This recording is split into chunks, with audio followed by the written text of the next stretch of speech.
Nia clutched her backpack, her heart hammering against her ribs. This was it, her first time on a plane, and not just any seat, but a first-class seat, all thanks to her brainpower, of course. Representing Georgia in the national quiz competition had been nerve-wracking, but snagging first place? Totally worth it. The airline had awarded her the first-class ticket as part of her prize. As she settled into the plush seat, sinking into its luxurious embrace, she felt like a queen. The soft leather, the extra legroom, the complimentary drinks. It was a far cry from her usual cramped bus rides. Nia, a bright spark from a lower middle-class family, had always dreamt big. And this felt like a step in the right direction, just as she was imagining sipping orange juice and gazing down at the fluffy clouds. A stewardess with a tight smile approached. "Excuse me, miss," she said, her voice a little too sweet. "There seems to be a slight adjustment we need to make." Nia's eyebrows furrowed. "Adjustment?" "Yes, you see, we have a very important VIP passenger who needs to be in first class. And since your ticket was, well, a complimentary one," the stewardess trailed off, her eyes darting towards a woman who had just boarded. The woman was a vision in white, a pristine white suit, white handbag, even white sunglasses perched on her nose. She radiated an air of importance, the kind that seemed to demand everyone make way. Nia gulped. This had to be who the stewardess was talking about. "So, you want me to move?" Nia asked, her voice barely a whisper. "If you wouldn't mind, we'd be happy to offer you a seat in economy."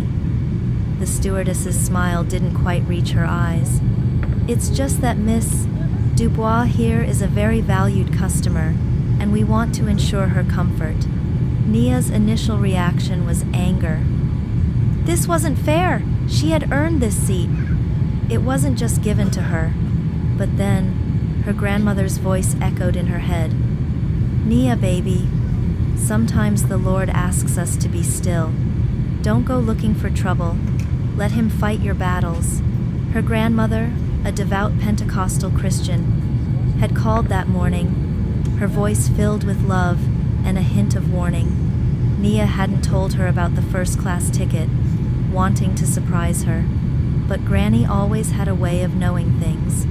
Taking a deep breath, Nia looked at the stewardess, then at the icy-faced woman in white. "Okay," she said softly, "I'll move." A ripple of murmurs went through the other first-class passengers. An older gentleman with a kind face frowned. "That's not right," he muttered. "She has a ticket. She shouldn't have to move." A young woman with bright pink hair chimed in. "Yeah, stand your ground, girl. Don't let them bully you." Nia appreciated their support, but Granny's words resonated within her. Besides, a strange feeling had settled in her heart, a prompting she couldn't ignore. It was as if something was telling her this wasn't a battle worth fighting. Gathering her backpack, Nia reluctantly stood. The woman in white didn't even acknowledge her, simply sweeping into the vacated seat with a regal air. As Nia walked towards economy, she couldn't help but feel a sting of resentment. It wasn't just about the seat, it was about the principle. It felt like she was being told she wasn't good enough, that her accomplishments didn't matter. She found a window seat in economy, crammed between a snoring businessman and a fidgety toddler. It was definitely a come down from first class. Sighing, she fastened her seatbelt and tried to focus on the excitement of flying. Takeoff was smooth, and soon the plane was soaring above the clouds. Nia gazed out the window, marveling at the cotton-like landscape below. For a moment, she forgot about the unfairness of the situation, lost in the wonder of flight. Then, it happened. The plane lurched violently, throwing passengers forward in their seats. A collective gasp filled the cabin as the plane dipped and swayed. Turbulence. Bad turbulence. Nia gripped the armrests, her knuckles turning white. The snoring businessman woke with a start, his eyes wide with panic. The toddler burst into tears. Suddenly, with a loud bang, the overhead compartment sprung open. Bags, pillows, and various other items rained down on the passengers. Nia ducked, shielding her head with her arms. Then, she heard a shriek. A high-pitched, outraged shriek. It was the woman in white. Nia cautiously peeked over the seat. The scene in first class was chaotic.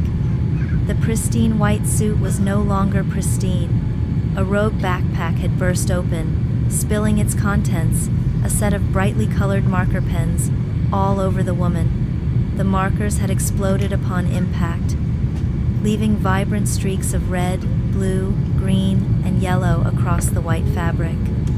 The woman looked like a Jackson Pollock painting gone wrong. Nia couldn't help it. A giggle escaped her lips. The woman glared at her, her face a mask of fury. "This is outrageous!" she shrieked. "My suit! It's ruined! I'll sue this airline."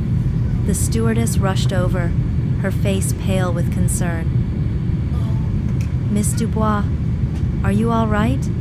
Can I get you anything?" "All right?" the woman shrieked. "Look at me! I look like a clown! This is all your fault. You should have made sure those compartments were properly secured."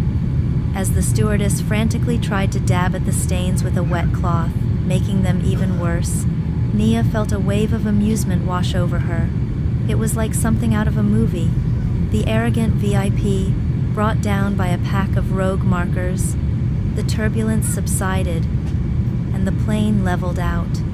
The captain's voice came over the intercom, apologizing for the rough patch and assuring everyone that they were now in clear skies. As the initial panic subsided, a sense of giddiness filled the cabin. Passengers exchanged nervous smiles and chuckled at the absurdity of the situation. Nia looked out the window, a genuine smile on her face. Maybe Granny was right. Maybe some battles weren't worth fighting. Maybe, just maybe, the Lord had a sense of humor. She glanced back at the woman in white, who was now slumped in her seat, looking utterly defeated. The vibrant marker stains seemed to mock her, a symbol of her shattered pride. Nia didn't feel vindictive, just satisfied. Sometimes karma had a funny way of working things out, and sometimes the best revenge was letting the universe take the wheel. As the plane began its descent, Nia leaned back in her seat, feeling a sense of peace she hadn't felt since boarding. She may have been downgraded, but in a way, she had been upgraded. Upgraded to a front row seat to a truly unforgettable spectacle. And all she had to do was trust that everything would work out for the best, even when it didn't seem like it.